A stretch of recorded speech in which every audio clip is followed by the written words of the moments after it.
Selamat datang dan berjumpa kembali pada pertemuan atau perkuliahan metodologi penelitian dan penulisan ilmiah.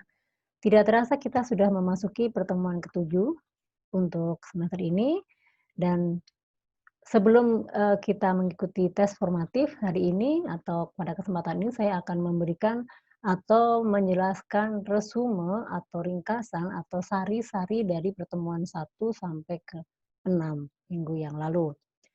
Sekali lagi saya menyampaikan kepada seluruh peserta perkuliahan ini, bahwa mata kuliah metodologi penelitian dan penulisan ilmiah atau yang seringkali disebut dengan MPTA, itu menjadi kuliah wajib dan harus diikuti dengan serius. Kenapa saya sampaikan seperti itu?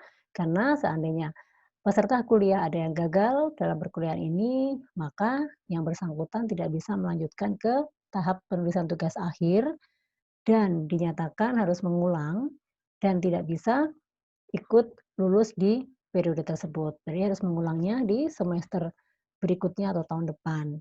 Maka saya menekankan kepada seluruh peserta perkuliahan agar serius dalam mengikuti ini, karena memang sangat komprehensif dari seluruh pertemuan atau perkuliahan dari semester 1 sampai semester 6 ini ada komprehensif, semua bidang kompetensi ada di sini semuanya, mulai dari kita belajar, bahasa Indonesia dan itu semuanya akan digunakan dalam metode penelitian dan penulisan ilmiah ini. Nah, kita akan belajar banyak bagaimana menulis yang baik, bagaimana menulis tugas akhir yang baik, dan sebagainya. Perlu disampaikan juga, pada untuk perkuliahan metodologi penelitian dan penulisan ilmiah ini, ya, banyak hal-hal standar-standar yang harus kita ikuti atau pakemnya atau standarnya yang harus diikuti. Nah, kebetulan di Universitas Bina Insani ini kita memiliki beberapa ketentuan atau standar bagaimana kita bisa menulis dengan baik dan bagaimana kita bisa melakukan penelitian dengan baik. Dan perlu ditekankan juga, penulisan tugas akhir ini itu, berfokus kepada sebuah produk. Produk Produk bukan berarti barang ya, produk itu ada 2, barang dan jasa. Jadi penelitian itu bersifat harus menemukan atau mengadakan atau menghasilkan suatu produk penyelesaian. Kalau misalnya jasa berarti ke problem solving. Tapi kalau misalnya, penelitiannya di bidang produk konkret ya berarti biasanya akan menemukan suatu program atau, produk-produk lainnya. Baik, kita sudah mempelajari banyak hal ya, walaupun masih dasar. Di pertemuan 1 dan 2 itu kita sudah membahas tentang pendahuluan dan bagaimana kita, cara menuliskan dengan baik dengan syarat-syarat yang sudah ditentukan. Yang pertama kita harus lulus dengan 100 minimal 100 SKS, tidak ada nilai E, kalaupun ada nilai remedial harus 2 atau 6 SKS dan itu pun harus diselesaikan dan harus lulus dan wajib lulus mata kuliah MPTA. Ya sekali lagi, Anda nilainya 3,6 tetapi MPTA tidak lulus, dari situ Anda stop, selesai, tidak bisa lanjut ke tugas akhir dan harus mengulang dulu. Nah, berarti dengan demikian kelulusan atau wisuda juga menjadi tertunda, ya. Ada beberapa prosedur yang harus diikuti dari mulai nantinya ada pengusulan proposal sampai terakhir dan akhirnya pada wisuda. Sekali lagi, saya menyampaikan buat peserta pelatihan semoga sari-sari yang saya sampaikan hari ini memberikan banyak manfaat. Yang pertama, seperti saya singgung tadi bahwa kita sudah belajar 6 kali pertemuan, di pertemuan 1 dan 2 kita sudah membahas pendahuluan, kita sudah kita sudah mempelajari ketentuan prasyarat untuk bisa menulis tugas akhir, dan berikutnya kita sudah juga memaparkan outline outline bahwa tugas akhir itu adalah, berbentuk penyelesaian suatu masalah dan menghasilkan suatu produk, baik barang atau jasa. Nah, di dalam outline yang sudah pernah saya jelaskan sebelumnya, tugas akhir itu terdiri dari beberapa bab, 5 bab ya. Ini adalah untuk prodi sekretaris. Nah, ini adalah topik yang harus kita angkat atau salah satu dari topik ini menjadi, tema yang akan kita tulis. Jadi silahkan sesuai dengan kompetensi Anda, sesuai dengan bakat Anda atau, eee, kemampuan yang Anda kuasai dari beberapa kompetensi ini, silakan pilih satu topik dan jadikan judul tugas akhir. Jadi di sini ada 8, komunikasi berinterpersonal, keadministrasian perkantoran, kesekretarisan, manajemen perkantoran, etika bisnis dan perkantoran, kehumasan, kearsipan, dan koresponden. Nah, ini yang belum masuk adalah salah satunya ada lagi tambahan adalah EO, Event Organization. Jadi di sini silakan memilih sesuai dengan kemampuan Anda dan sesuai dengan kompetensi yang ada di jurusan atau program studi Ketari. Ya. Nah, terkait dengan outline yang kita siapkan nanti, Anda diminta untuk menyiapkan ini, tapi kita akan fokus kepada isi, konten atau isi dari tugas akhir itu sendiri. Ada 5 bab, ya, sedikit berbeda dengan tahun-tahun sebelumnya. Ada 5 bab di sini, yaitu ada bab pendahuluan. Di dalam pendahuluan itu memiliki 6 subbab, yaitu latar belakang, identifikasi masalah, batasan masalah, rumusan masalah, tujuan dan manfaat penelitian, serta sistematika penelitian.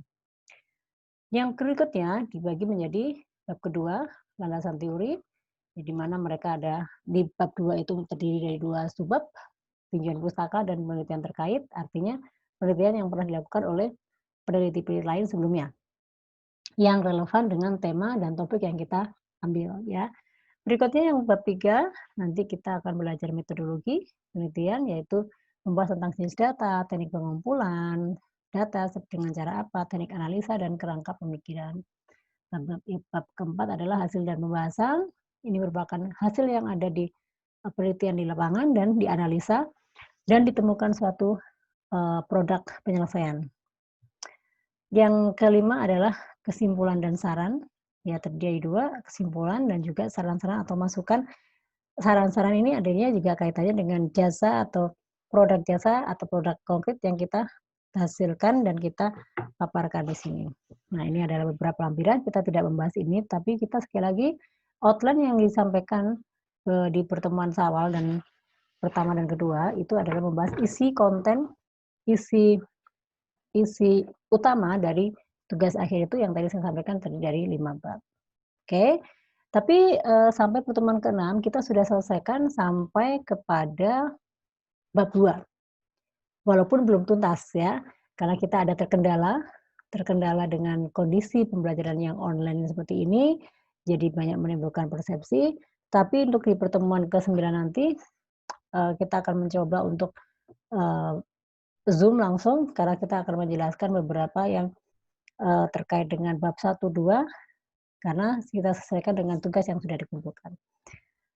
Saya tekankan kita sudah masuk ke bab ini dan yang minggu lalu, 2 minggu terakhir kita sudah masuk ke bab 2, di mana dalam bab 2 itu kita membahas tinjauan pustaka dan penelitian terkait.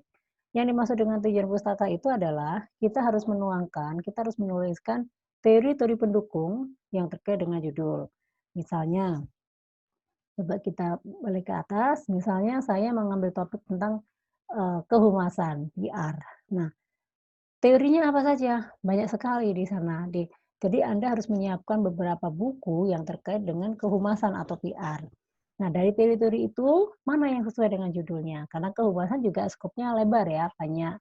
Nah, itu kita harus sesuaikan dengan kompetensinya, dengan judul yang kita angkat. Kita kembali ke sini.